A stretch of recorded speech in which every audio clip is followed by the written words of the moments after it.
that have never been done before. We the people tell the government what to do. It doesn't tell us. We the people are the driver. The government is the car. And we decide where it should go and by what route to do. We the people are free. And I hope we have once again reminded people that man is not free unless government is limited.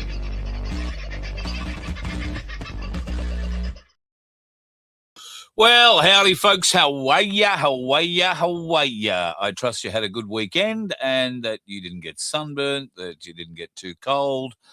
Sunburnt, I know, it sounds weird, but the sun, when it does come out, at least up this part of the world, it does have potential to sting you a little bit. But, boy, the mornings, chilly, gotta say. I'm not complaining. It could be worse. Could be living anywhere south of here, and it would be a lot more chilly. Gomez, first in the house tonight. Hello to all, and hello back again. Dave on the distiller was second in, and only by seconds, can I say. Hope you're doing well. Unfortunately, that smell is not the head rotting. I'll gather you're talking about that strange fishy smell coming from far north Queensland. We'll get onto that one very shortly. Connie, how are you, darling? I hope you and the pipe bender are doing all right. Oh, sorry, pipe master. Don't want to talk about his bending pipes. That's getting far too professional. I hope you're well. And no. Is Thomas cooking? Did he let you know the show was on tonight? I've got to fix that opener. Got me thinking. G'day, Deb. I hope you're back because this is 45 minutes old, but I hope you're back. If not, I hope you and Kevin are having a lovely dinner and go forth and enjoy. Toxic, nice to have you in the house too. The lovely Rose. Hope Lady Rider Rose. Daniel, God love you, Sunflower. I hope you and Rick had a good weekend and life, the universe and everything is not taxing you too badly. Robert, same for you. Glad the leg's working. You've survived the trip to far north Queensland. I haven't heard that you've got some strange kind of tropical infection in your wound.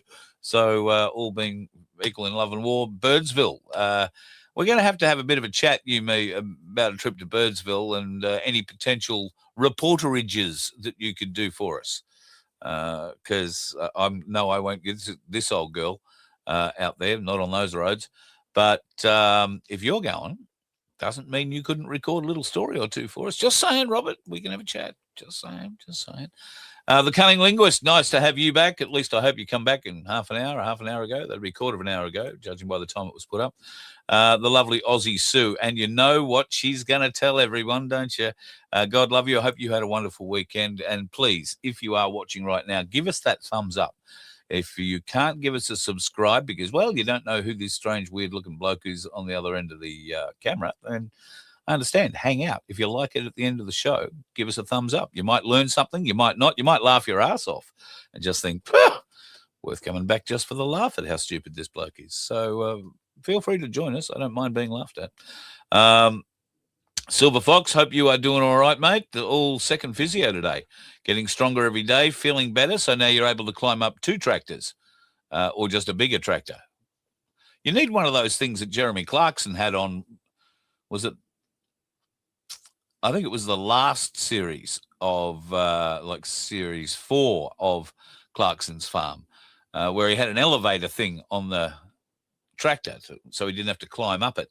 He had a bong knee. I understand how that works. I got 2 bong knees. Pete from Pinaroo, how is things going in your part of the world? Very crap signal. Funny Telstra outage today. Plus the one you had, awesome signal. Now it's even worse than you had it before. Yeah, that was bad.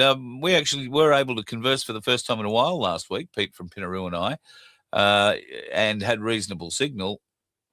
Now it's gone to shite again.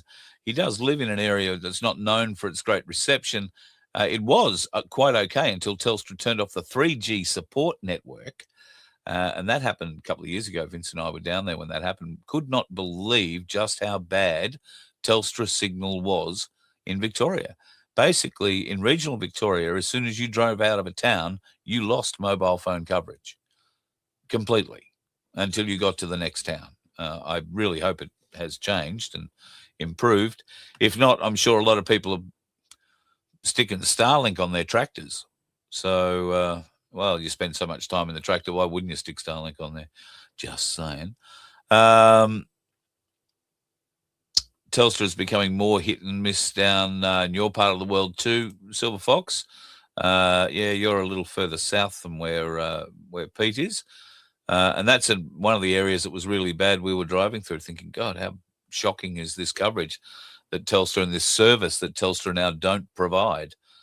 Oh, God, they've got a lot to answer for. And in fact, I'm told, reliably informed, as they say, that they will be made to answer questions into what's happened recently at a Senate inquiry, which will happen sooner rather than later.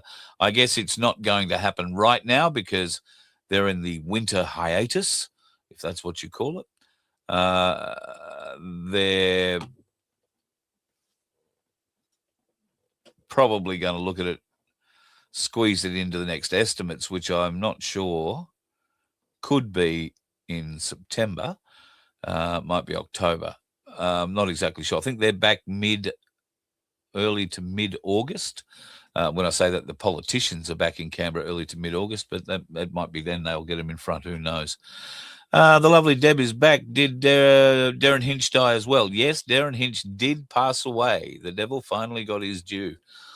I shouldn't say that. Darren passed away the other day, apparently in his sleep, and he will be best remembered, I think, for the changes in the laws that were instigated after he committed himself to jail, not once but twice, I think it was, because he refused to abide by the law not to name pedophiles. And while the Aussie Cossack went to jail for it as well, he didn't quite come out of it the same way that Darren Hinch did. This made Darren Hinch pretty much a household name around the country when he went into jail for that. I can't remember how much time he did, but it was some months, put it that way. And no, he wasn't doing it in the hardest jail in Victoria at the time, but I'm sure he would have been happy to. He was an ex-crime reporter in Melbourne, and he probably knew a lot of the crims that were in there, so he would have been quite safe. He may have come out and written a couple of underbelly books instead of the other blokes who did it, had that sort of thing happen. Instead, he had a more social focus and community focus and started the Justice Party in Victoria initially and got, I think, some senators elected there. He also got elected federally himself, became a federal senator, and was responsible in changing the laws regarding the naming of pedophiles in certain areas. So he will be remembered for making pedophiles' lives difficult. And I think Darren should be applauded for that if you can't think of anything else to applaud him for. And there is plenty of other things to applaud him for. I wish I had have known him in the halcyon days where he was making a phenomenal amount of money. He was being driven around Melbourne in a Rolls Royce and was partying, having the longest lunches and partying pretty hard in the evenings. I knew people at that time who were working with him and were around him, and it was quite a halcyon time. It's probably better I wasn't part of that at the time. God knows where I'd have wound up. But anyway, there you go. All right, let's get into this. Clayton Bear is in the house. And yes, you're 100% right. How interesting it is that Lindsey Graham has passed away. What can I say about Lindsey Graham passing away other than, well, let's read this together, shall we? In a statement Sunday evening, his office said Mr. Graham died from an aortic dissection due to anterioscopic cardiovascular disease. Aortic dissection is what he died from. They're going to say due to whatever that is. But an aortic dissection usually means that your aorta was dissected. You know what else does that? A knife. It'll give you a very quick aortic dissection. Ding! You're dead in 30 seconds. In some cases, they might be dead a bit quicker. Why do I know a bit about this? Well, my biological father nearly died of an aortic dissection. They found it before it burst. His aorta was just about ready to burst. But then they found him, got him to hospital, managed to cut out the weak bit, put in a bit of pig. I think he got pig. It might have been horse. Can't remember. Got a flap put around the aorta, and he went on to live quite a few more years. Quite a few more years. And Darren was a jabber. Yes, safe and effective it was. Yeah, he was great for us and not so good for himself. You're right, Aaron. He was a pretty hard doer on himself. He punished himself very hard with the alcohol. He was a red wine drinker particularly, but I don't think he was too fussy. But did like a red wine and played very hard, so much so that he killed one liver and was very lucky to get another one in a transplant. That came, he later found out, from a drug addict. So it made him feel better when he decided, after having the transplant, he decided that he wouldn't drink anymore at all, in respect of not wanting to kill the liver that he'd been given a second chance with. And then he found out that the guy was a drug addict. So he figured that he'd understand, meaning the donor would understand, if he had a couple of drinks. Moving on. So Darren went out happy. That's all we can say. Deb, I would definitely say Lindsey Graham was part of the deep state, 100%. I think he's a war hawk. He's always been part of the Israeli support crew and gang, if that's what you want to call it. He's Netanyahu's next phone call after Trump. And quite often he is the first person in Trump's office when things aren't going the right way. Pardon me, with the Zionists leading Israel at this point in time. Interesting that he'd just been to Russia. Sorry, not Russia, to Ukraine, and had a meeting with Zelensky. If you look at the meeting with Zelensky, I would say to you, it doesn't look a terrible lot like the Lindsey Graham I'm used to seeing, but I could be wrong. I'd love to know your thoughts in the comments. Please leave those in the comments. I'd be very, very interested to see your thoughts. I don't think it was the same bloke. It's just my opinion. Who knows? However, he got back and had an aortic dissection, whether that was because I don't know, there was some spicy food on the flight back, or something weird happened. His heart just burst, or his aorta just burst, which can happen to folks, especially, after you've had one of those safe and effective jabs. But yes, Paul, you're 100% on the money. Knife blades do it too. Really, really, really. Bullets can do it too. There was talk that he died in Ukraine. I've heard a story that that Lindsey Graham died in Ukraine. Why would they not announce it until he was back in America, if that were the case? At any rate, they'd had a nice couple of shots. I didn't get them, but there's a nice couple of shots of him or in an ambulance, at least, heading to hospital, where they were unable to save him. Personally, I don't think he was worth saving. I think he's one of these people who've been working against us forever. He was certainly one of the people who is well keyed into the intelligence apparatus of the US, and in fact was head of one of the intelligence committees.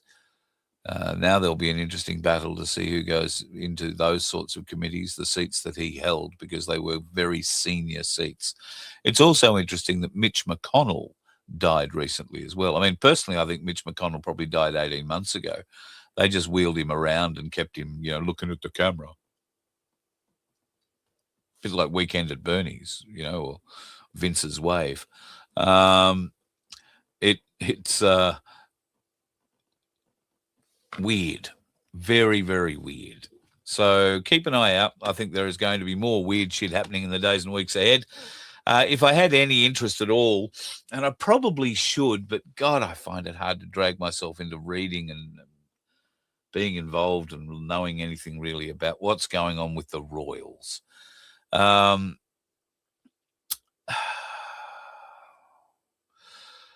I view what's going on with Charles and Harry and William at the moment with a view of hurry up and get it over with. Their exposure is, imminent, I think. What will be exposed? I think a whole heap of horrors about dear old Dad the King. William, there'll be some interesting things come out about William, and Harry, I think, will be exposed for who he is, and that may be an out for them, but I don't think Meghan will hang around once she finds out who he actually is. So I find it very hard to sit down and read the stories. Oh, they had a meeting over the weekend, and it doesn't mean anything because the king didn't put out a photo of him meeting his grandchildren for the first time in 3 years or whatever.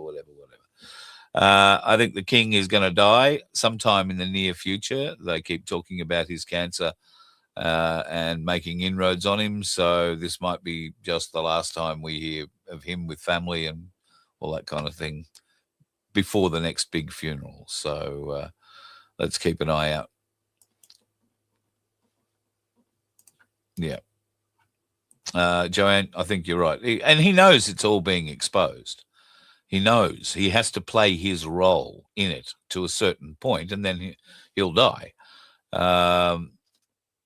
But he's being controlled, I believe, and has been controlled since before his mother died. She was also controlled. So, yeah.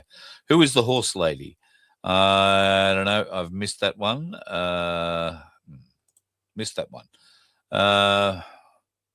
Weeding out the clones.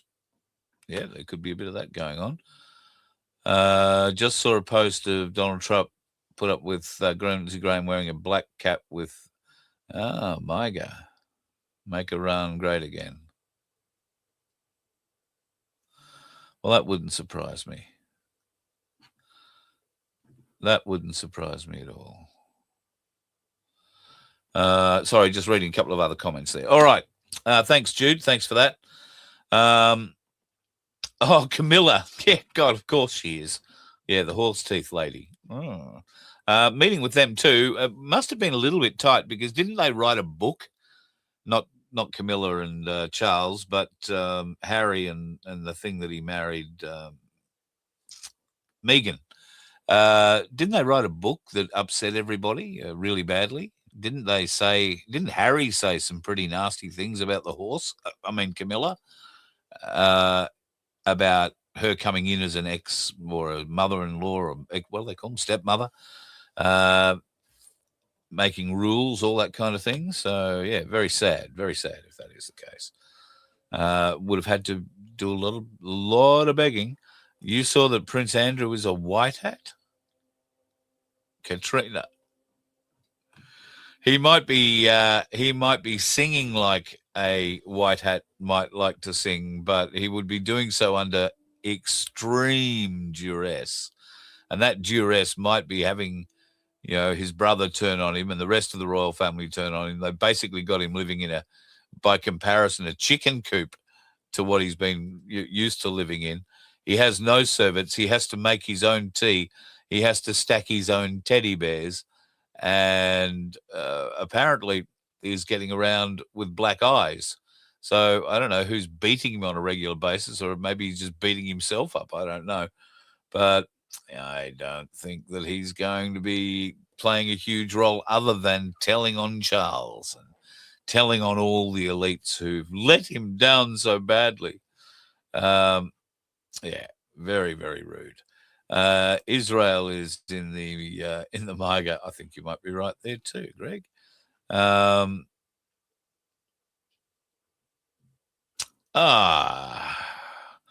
Know oneself on Rumble. Nice to have you in, mate, or miss, or however it works. Lovely to have you. Kev, good to see you too. We can see you. You can never see any chat on the FBN only VOF. Oh, is that right? Well, that's probably because I don't know why that would be.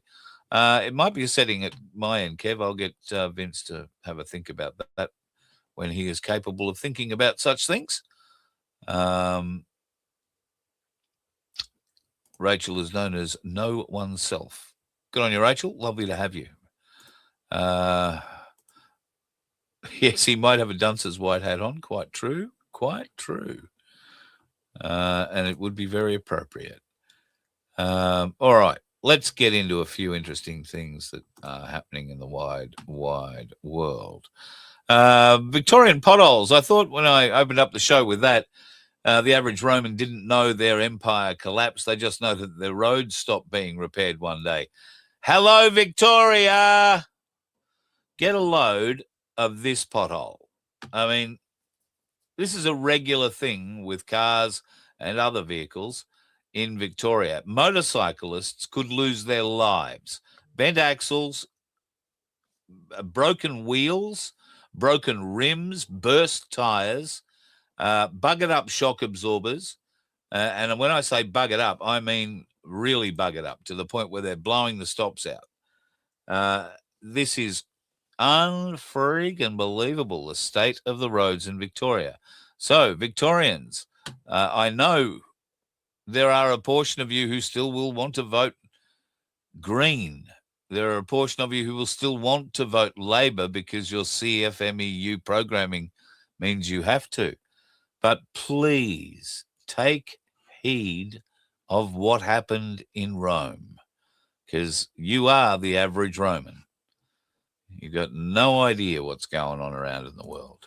And we are trying desperately to help all of you.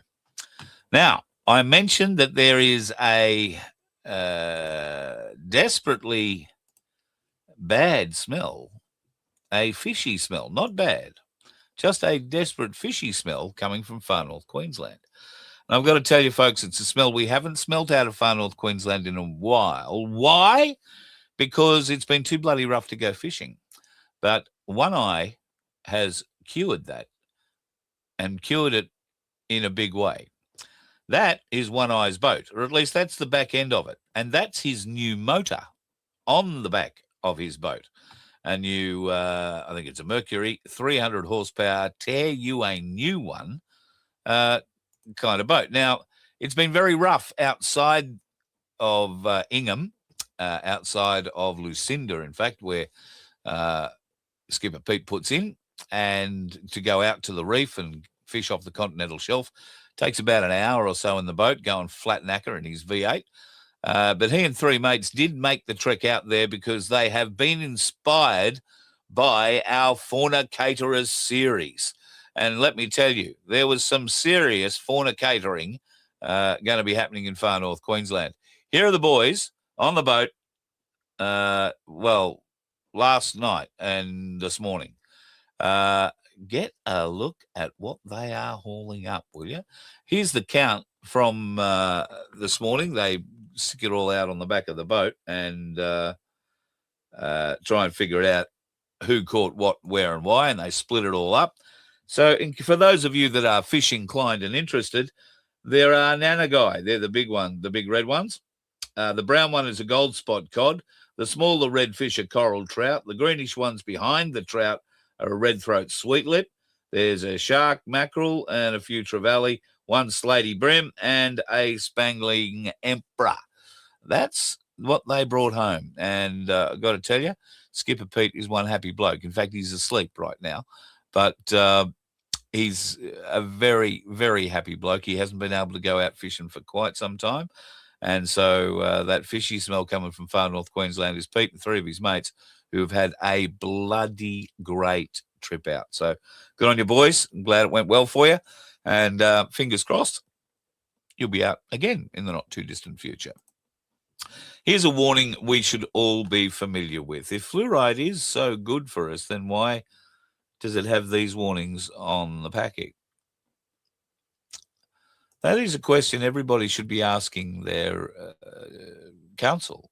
If your council is adding fluoride to your water, why aren't you asking them about it? There are plenty of examples, particularly in Queensland, of the people winning the argument with council and having fluoride removed from the water.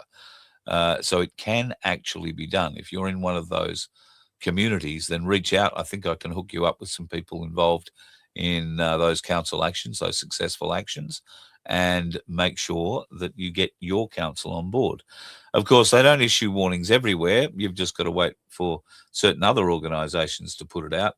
And here's just a little reminder of what you get every time you go to McDonald's, or at least that's the version that is being put out here.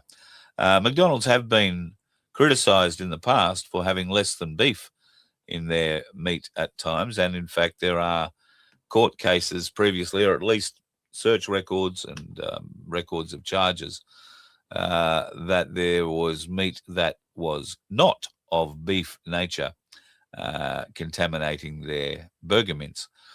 We will wait and see what comes of that. There is more news, I think, to come with McDonald's, probably sooner rather than later. There are a lot of things happening in unison at the moment, and Iran is one of those things. We've been suing for peace, apparently, for ages. I think the fighting started in February. It was only going to take 4 weeks. Here we are, however many months down the track, and nothing seems to be settled.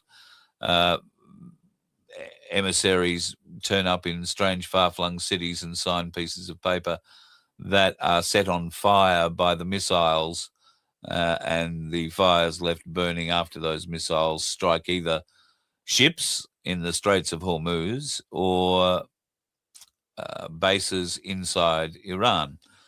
And Donald Trump seems to have gone off again in the last few hours and hit a number of other bases in Iran.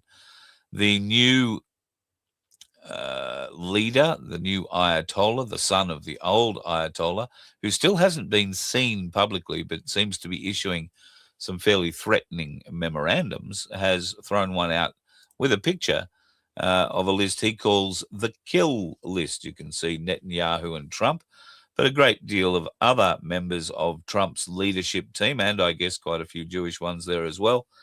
That is the kill list that this new Iranian leader has put out, the Ayatollah, and expects the Iranian cells located around the world, or the sympathizers located around the world, to start carrying those out. Now, Trump recently was on a trip. He was in Europe, caught up with quite a number of leaders in Europe. I think he wagged his finger a little bit at NATO and told them a few stories. On departure, he changed things rather dramatically, and they changed aircraft. So the new Air Force One, which was formerly a Qatari royalty 747, it's been redone, but it has not got quite the protection mechanisms in it that the old Air Force One has. And by that, I can surmise that they haven't been able to, in the short time they've had the aircraft, and they've had it a year or so to refit it, they haven't been able to fit rear-facing missiles in it that will fire out the back of the thing. Heat-seeking stuff. They use a whole heap of stealth gear in it. A lot of radio frequency jamming stuff. There's a whole heap of tech that's in Air Force One that I know about, and that just must mean there is a whole heap more that I don't.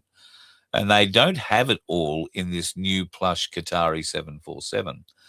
Now, what I've heard is that there was a very clear and present danger to Donald Trump getting on that Qatari 747 Air Force One, and whether that danger came from within the aircraft, as in it might blow up, or outside, I think was the initial concern. Some investigation has been made, and it's been discovered that there was a line of erroneous code that had been entered into one of the autopilot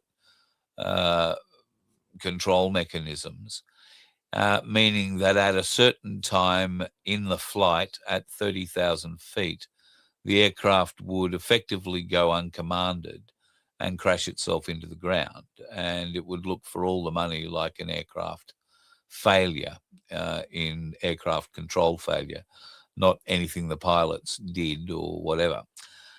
So this has apparently been found in a search of that Qatari 747 and a full electronic sweep and a full systems sweep of the aircraft as well. So it'll be interesting to see whether or not Donald Trump winds up getting back on that aircraft at all. I know he likes it because it's all full of gold. He loves things that are dripping in gold. But look, this isn't the first time they've tried to assassinate him. I'm pretty confident it won't be the last. Will we see a successful attempt on his life? Now, that is the $64,000 question that I think could well be in the affirmative. When?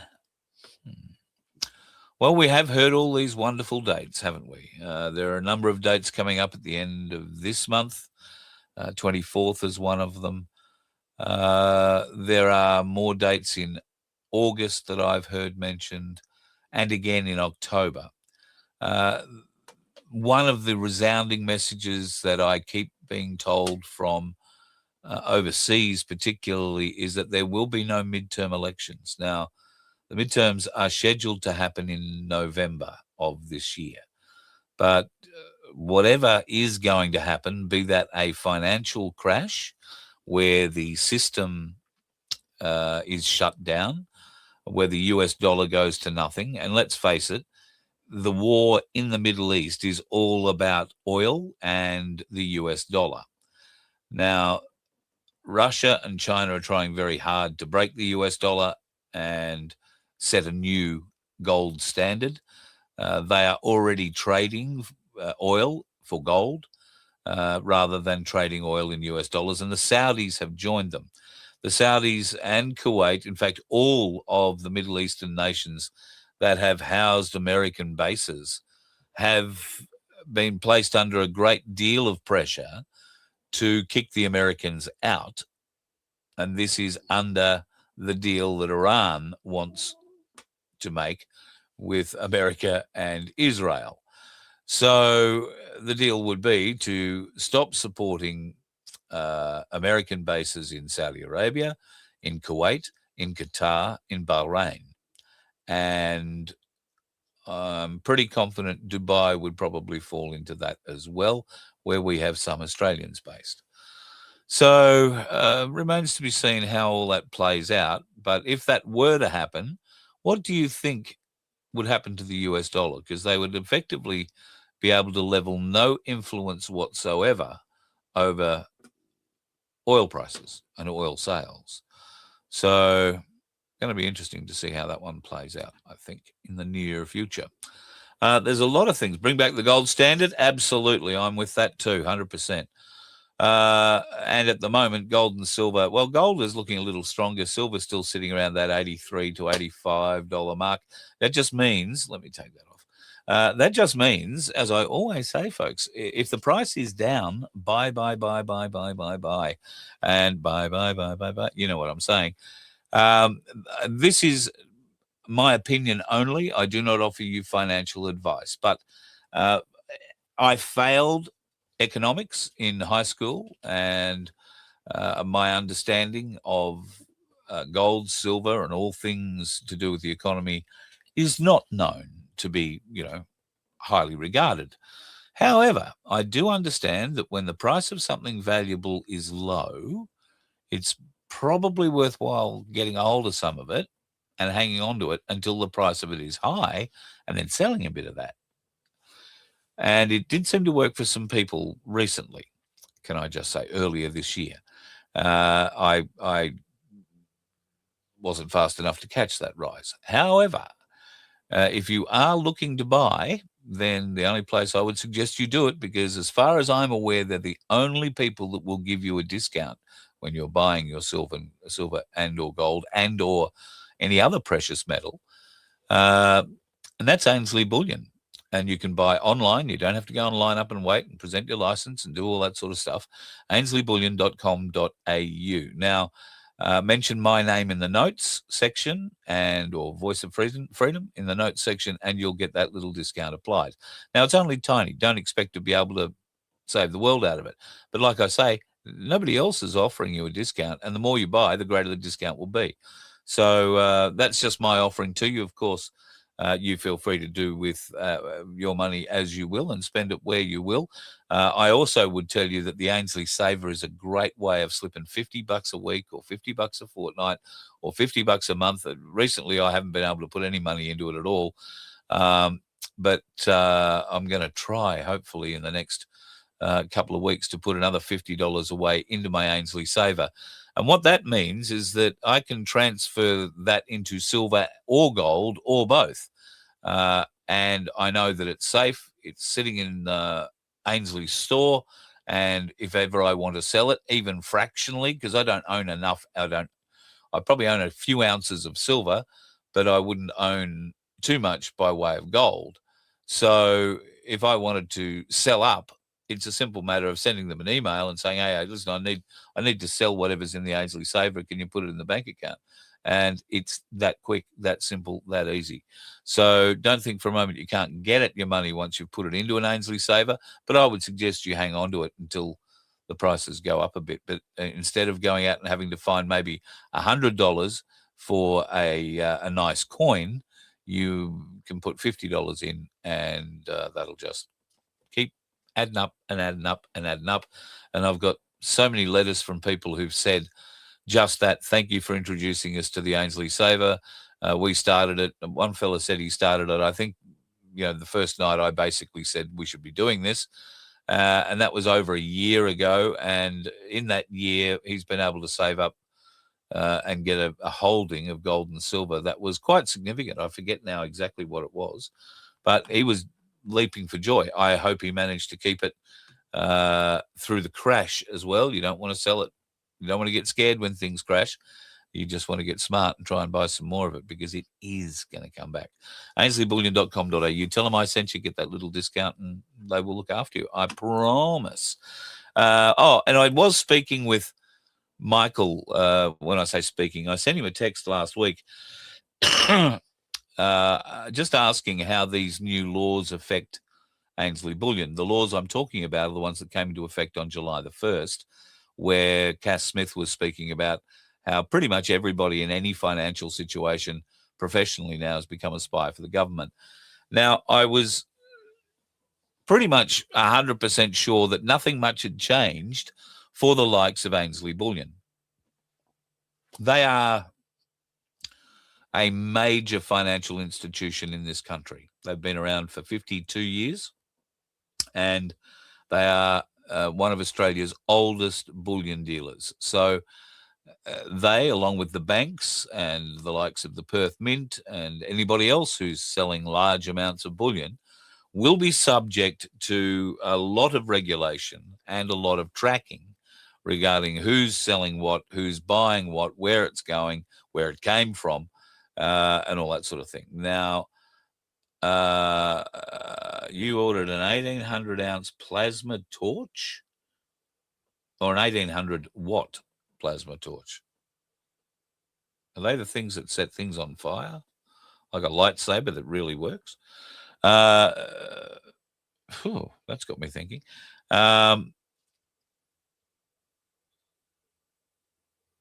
that's really got me thinking. Now, so much so that I've forgotten completely what I was thinking about. Thanks, Vince. It's good of him to be back, though. I'm so glad that I know that you all sent a lot of healing out to him over the weekend, a lot of thoughts and prayers, and look, it worked. Yeah. It's lovely to have him back. All right, let's move on to the thing I've tried to show you 3 or 4 times now. No Epstein list, no America first, no spending cuts, no end to the deep state, no end to the Middle East war. Massey is the enemy, but, okay, we've got real AI ID, Palantir databases. We've got real bombs in Iran, and we've got $1 trillion military budget. What is going on in America? Is anybody waking up yet? Is anybody waking up yet? There is so much that is happening in all of those areas at the moment that if you look at it on the face of what it is, you may well think Trump is just crazy. But look at who it is drawing out. While you are sitting back in shock and horror thinking, oh, God, Trump, what are you doing that for? Or how can you be associated with this, that, or the other thing? Look around at who else is doing the complaining and who is doing the loudest complaining. Look at new faces in the media that are coming out and doing the attacking. What I believe they are doing, and when I say they, I mean talking about the White Hats, is they are drawing out the last vestiges of support for the deep state. They are drawing out those people who are the last people that could, in theory, keep the system going. Because that's the thing about this whole shit fight. They've got to get everybody. They've got to get everybody that matters. They can't leave one. Because if they leave one, it's going to fester. And we could find ourselves, well, we won't find ourselves in this position, but our great-grandchildren or our great-great-great-grandchildren could find themselves in this or a much worse position going forward. Now, hopefully that won't be the case. Hopefully, next time you and I come back into this life, it'll be, driving the Starship Enterprise. Probably anything from G onwards, I reckon it'd be all right. I'm not up for the D series. But Trekkies will know what I'm talking about. But we have no guarantees in anything we do. Well, when I say we have no guarantees, we can be guaranteed that there will always be, until we clean out this evil in our lives, there will always be a system working against us. And until we can identify that system that's working against us, well, we're either not fighting at all or we're fighting with one hand behind our back. Now, we've spoken about the Fabian Society before, a couple of years ago. It's an old favourite of mine simply because the red-headed clown, Gillard, is one of their flag-waving members. And they were very, very, very chuffed that one of their flag-waving members was the first female Prime Minister. But as I asked in the bio for the show, if you had a club or knew of a club whose existence basically and their logo was a wolf in sheep's clothing, is that a society of people that you would automatically gravitate toward? Is it the secret society part, or is it the wolf part in the sheep's clothing? Now, the Fabian Society is known because it works almost like death from 1,000 paper cuts. And this is why the image on the right-hand side is so important. It is a tortoise. When I strike hard. That's because the tortoise moves so slowly and gathers the momentum it does.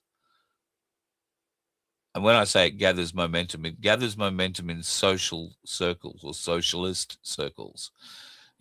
Pushes for more immigration, pushes for greater freedoms with gay, lesbian, LBG, APT, BUB, whatever.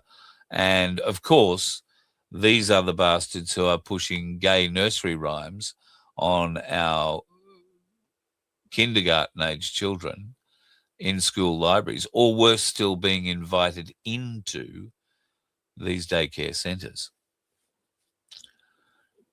This is what the Fabian Society represents, and this is what the Fabian Society has been driving toward for decades upon decades upon decades. Now, I'm just going to show you a list of Australians that we know to be involved.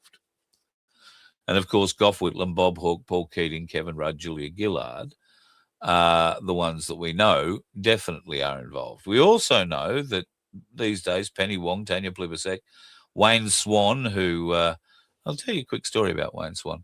When he was treasurer, I was driving limousines and I was waiting at Brisbane Airport one Friday night to pick somebody up. And Wayne Swan came down the escalators and walked straight up to me and said, "Are you here for me?" And I did a little look each way and looked down, because he was shorter than I am. I looked down at him a little bit and said, "If I was here for you, I'd be taking you to the darkest part of this airport and beating the shit out of you. So no, I don't think I'm here for you." He went quite white, which was interesting for him because he spent a lot of time in the tanning machine, and walked away. Didn't say another word. Probably better for him.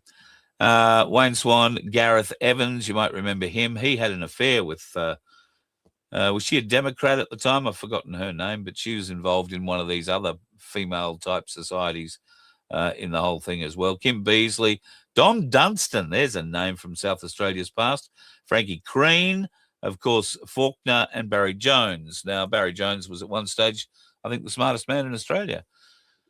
And a Fabian. Plenty of them floating around the world, folks. Here's a couple of prime ministers, and don't you like the double black eyes of old Sadiq Khan? He doesn't mind Fabianism so much, he decided he'd speak My name out is about it. Sadiq Khan. I'm the Mayor of London and a proud Fabian. I'm here at the annual conference of the Fabian Society in the Guildhall, where I've delivered a speech saying that us progressives, us Fabians, should be talking up the benefits of immigration. I think as a country we've allowed the far right and others to frame this debate with hatred, hysteria and fear-mongering being used. And I think we've got to, as progressives, talk up the benefits of lawful migration with the three principles of compassion, control and contribution. Bullshit! And, of course, Tommy Robinson now is laying claim to being able to shift the movement in England pretty solidly against the likes of Sadiq Khan. I believe Sadiq Khan is running for a federal seat. They've got a lot of issues at the moment in the UK. Floc cameras are another one of these. Now, I'm not sure that these cameras have arrived in Australia yet. We have, I would say they have. If you've ever driven along the Esplanade along the Gold Coast, every third pole has about 5 or 6 cameras on it. There are microphones mounted on those poles. I haven't been through the likes of the mall or anything like that, but I imagine every mall on every pole has a microphone and cameras capable of zooming right up your clacker if they so desired. They can flock off. Well, that's certainly what's going on in the UK. Many of them are being You drive, told your to flock license plate right is being off. scanned, logged, and tracked by AI cameras across the country. This is already happening. Companies like Floc Safety have deployed tens of thousands of AI-powered license plate readers in cities and towns all over America. These cameras automatically scan your license plate, record the time and location, and use AI to log your movements, often storing the data for weeks or months at a time. While some states are trying to add restrictions and require warrants, many places still allow this with little oversight. That trip to the doctor, the late-night drive.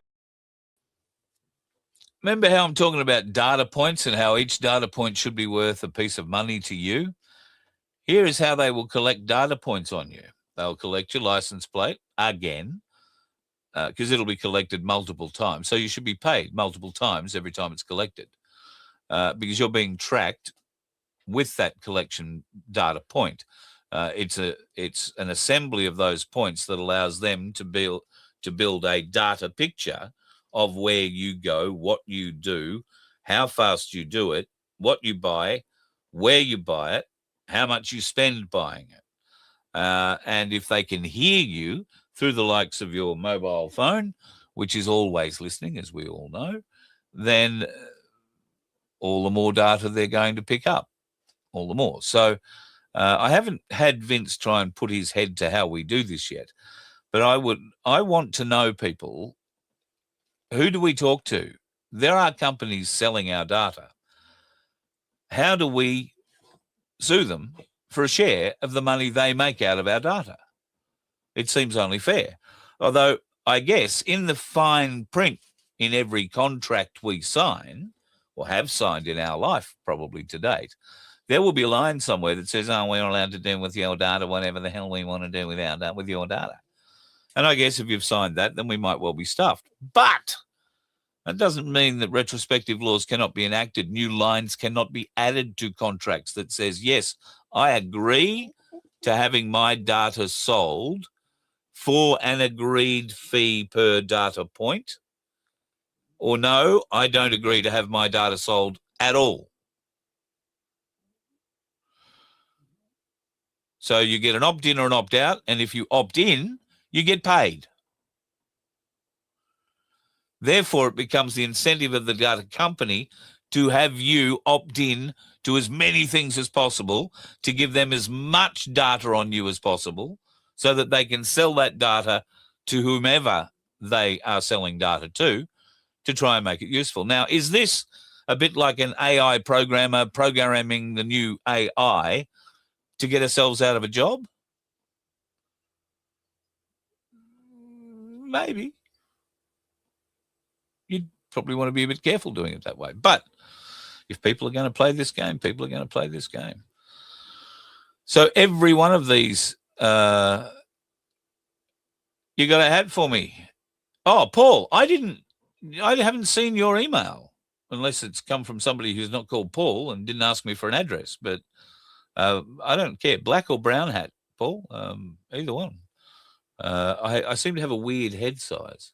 I don't know how I can help you with that. So, yeah, I think these Floc cameras, if you're going to give up data, you should be paid for them.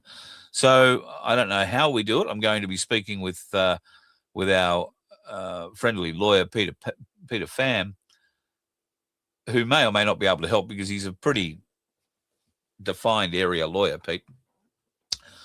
But I reckon there's something in that globally, because this data goes global after all. It's not just sold to advertisers who then target you.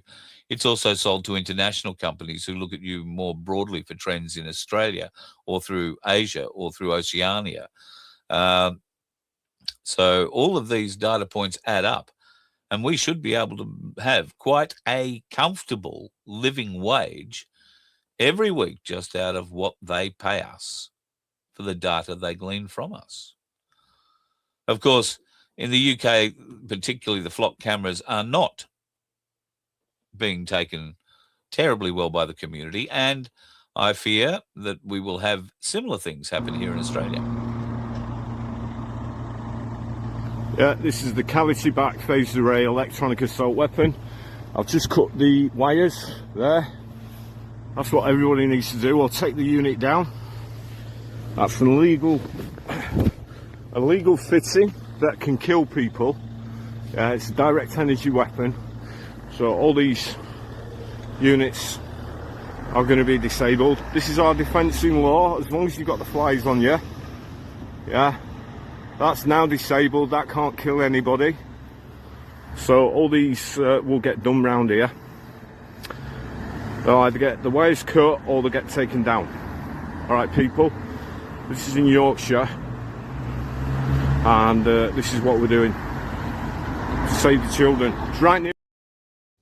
Save your children. The direct energy weapon that he's referring to is the laser that they're using to measure speed and to track, or not track so much, I guess, read eyes and see where you're looking at, and facial recognition and all that sort of stuff. They're calling that a direct energy weapon, and that every time you get hit with that, it's actually an assault on you. And they have some fairly solid backing for that in court as well, and some reasons that if they were to be pulled up by the police would probably have some cause to not arrest them for what they're doing at the moment. We shall wait and see. Before we go tonight, I haven't listened to this yet, so it's always weird when you're going to play something you haven't listened to. I'm hoping we're going to learn something new about Andrew Fauci and other executives of the former Biden regime who were given pardons. Now, those pardons, it appears, were signed by AutoPen, and those pardons are not lawful, not worth the paper they're written on. That's the hope. I hope this Rand Paul is about too to tell vague us. to say, I'm going to prosecute you for, not prosecute you and pardon you for anything you did in the last 10 years. I think there's a possibility the court says that's vague and not specific, and you can't give people some kind of pardon for everything and over such a long period of time. I think there's a chance we'd win that. I think it ought to be fought. We have 2 clear-cut cases against him, lying to Congress, which is a felony, but also destroying public records. We now have emails that he distributed to Francis Collins and others saying, hey, read this and then destroy it. That is against the law. You're not allowed to do that in the executive branch. It's clear. His only argument is, it wasn't about government, and it clearly was, and I think a jury would decide. So I still would prosecute him. I would still prosecute him too. I would move heaven and earth to get rid of the bastard, or to make sure that pardon was inadmissible in many, many, many, many ways. Now, before I go tonight, I just want to remind you that we are currently being led by this asshole, who is nothing but a friggin' liar. And this whole shag, date, and marry thing that has come back to haunt him. I sent a message to Nikki Osborne, the comedian, the other day. She hasn't replied yet. I'm really wondering what she thinks about this whole stink, because I know she doesn't have a generally high opinion of politicians at all. I did say I was going to have 10 great things for everybody to learn, or that everybody should know. So stick around. I will have those for you very shortly. I'll put them up after I warn you about all the dickheads that are on the roads, and make sure we see you tomorrow night. You let one ant stand up to us, then they all might stand up. Those puny little ants outnumber us 100 to 1. And if they ever figure that out, there goes our way of life. It's not about food. It's about keeping those ants in line. That's why we're going back. Does anybody else want to stay? Let's rock!